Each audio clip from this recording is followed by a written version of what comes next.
Hello my fitness family, कैसे हो आप। आज हमारी केमिस्ट सीरीज में हम लोग एक ऐसी चीज़ देखने जा रहे हैं जो हम लोग केमिस्ट काउंटर से खरीद सकते हैं और जो जिसे ऐड करने के बाद वे प्रोटीन को हम लोग ना ही खाली डाइजेस्ट कर पाएंगे लेकिन उसकी इफिशिएंसी को दोगुना कर सकते हैं। तो keep watching this video till the end.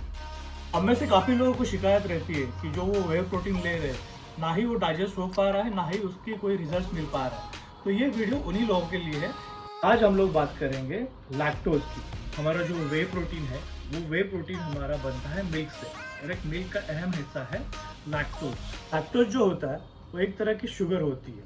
हमारे मिल्क में लगभग फैट, केसीन और शुगर, ये तीनों चीज़ें होती है। शायद से इसी वजह से जितने भी लोग कीटो डाइट पे होते हैं उन सारे लोगों को डेयरी प्रोडक्ट्स मना होते हैं।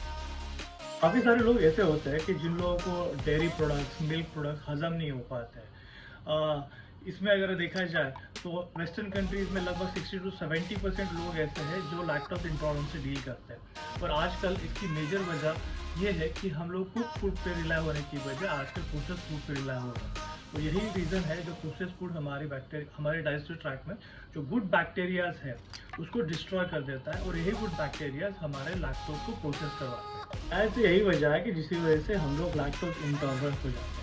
काफ़ी सारे लोग ऐसे हैं कि जिन लोगों में अगर डेयरी प्रोडक्ट्स या मिल्क से बने कोई प्रोडक्ट्स अगर चले जाए तो they might need to go to emergency room also.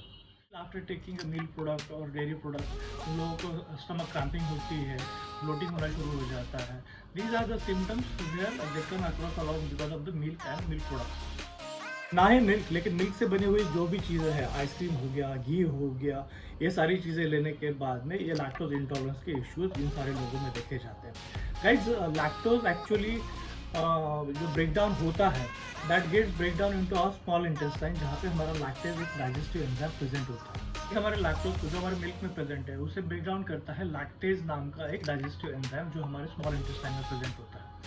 हमारा मिल्क लेने के बाद या मिल्क रिलेटेड प्रोडक्ट्स लेने के बाद जब ये हमारे डाइजेस्टिव ट्रैक्ट से गुजरते हैं तो ये लैक्टेज डाइजेस्टिव एंजाइम जो है उसको ब्रेक डाउन करता है गैलेक्टोज और ग्लूकोज में और उसके बाद में हमारी बॉडी उसको आराम से एब्सॉर्ब कर लेती है। विद एज ये हमारे जो लैक्टेज डाइजेस्टिव एंजाइम है वो बॉडी से कम होना शुरू हो जाता है। आमतौर पे देखा जाए तो जिन लोगों में ये डाइजेस्टिव एंजाइम ज़्यादा नहीं बन पाते उन लोगों को लैक्टोज इंटॉलरेंस की प्रॉब्लम ज़्यादा होती है। बच्चों में अगर देखा जाए जैसे कि 1 साल से 3 साल तक के जो बच्चे हैं तो उन लोगों में ये डाइजेस्टिव एंजाइम काफ़ी मात्रा में बनता है और इसीलिए ये बच्चे जो डेयरी मिल्क प्रोडक्ट्स पर रिलाई करते हैं वो इस चीज़ को आसानी से पचा लेते हैं। बच्चों में तो दूध रिकमेंड ही होता है। ये तो कुदरत का करिश्मा ही है कि हम लोगों की बच्चों की एक नेचुरल सिस्टम इस तरह से बनी होती है कि वो मिल्क और मिल्क रिलेटेड प्रोडक्ट आसानी से पचा लेते हैं। लेकिन जैसे जैसे हम लोग बड़े होते जाते हैं वैसे वैसे हम लोगों के बॉडी से लैक्टेज नाम का जो डाइजेस्टिव एंजाइम है वो कम होना शुरू हो जाता है। इसीलिए काफ़ी सारे लोग जब डेयरी या तो डायरी प्रोडक्ट्स लेते हैं जैसे कि वे में एक मिल्क वे जो है हमारा वे से बना हुआ रहता है और इस सारी चीज़ों को लेने के बाद में जो लैक्टोज इंटॉलरेंस के सारे सिम्टम्स हैं ये इन लोगों में दिखाई देते हैं और शायद से इसी वजह से ये लोग वे प्रोटीन से दूर भागते हैं। हमारे वे में भी 2 to 8% लैक्टोज होता है। शायद से इसी वजह से काफ़ी सारे लोग वे से दूर भागते हैं क्योंकि उसको लेने के बाद जो लैक्टोज इंटॉलरेंस के जो सारे सिम्टम्स है उसमें दिखाई देते हैं। ब्लोटिंग होना, इरिटेशन होना, ये सारी चीज़ें उन लोगों में आमतौर पर दिखाई देती है। तो इन लोगों के लिए सबसे पहला रिकमेंडेशन ये रहेगा कि वो वे प्रोटीन से दूर रहें। वो रिलाई कर सकते हैं राइस प्रोटीन पे, सोया प्रोटीन पे, एग प्रोटीन पे। लेकिन इसका एक लिमिटेशन ये होता है कि जो प्रोफाइल वे प्रोटीन में होती है वो प्रोफाइल आपको इन वेगन प्रोटीन्स में नहीं मिलेगी। तो किसी भी एंगल से इस वे प्रोटीन को मैच नहीं कर पाते। तो आज हम लोग इन लोगों के लिए दूसरा ऑप्शन ये देखने जा रहे हैं कि ये वे प्रोटीन के साथ में ऐसी कौन सी चीज़ है जो ऐड कर सकते हैं। उसे ऐड करने के बाद में इसको आसानी से ये डाइजेस्ट कर सकते हैं और वे प्रोटीन की एफिशिएंसी को बढ़ा सकते हैं। तो हम लोग आज बात करने जा रहे हैं एक बैक्टीरिया होता है जिसे कहते हैं लैक्टोबैसिलस एसिडोफिलस। और गाइस, ये जो लैक्टोबैसिलस एसिडोफिलस है ये हमारे मिल्क में प्रेजेंट लैक्टोज को ब्रेक डाउन कर देता है so that body can be easily able to absorb this into the active formulation which is required to get into the body।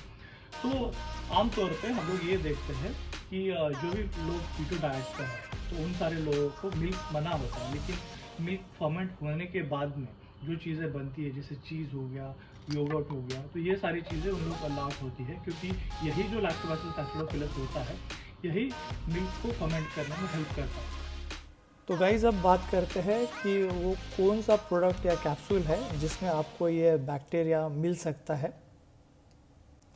यहाँ पे मेरे पास एक रिसर्च पेपर है from the journal of daily science which was published into August 1995 with an anticipation to analyze the effect of milk inoculated with Lactobacillus acidophilus or yogurt started culture in a lactose while digesting children, जिसका outcome था कि 9 out of 10 people felt reduction in lactose intolerance after taking Lactobacillus acidophilus.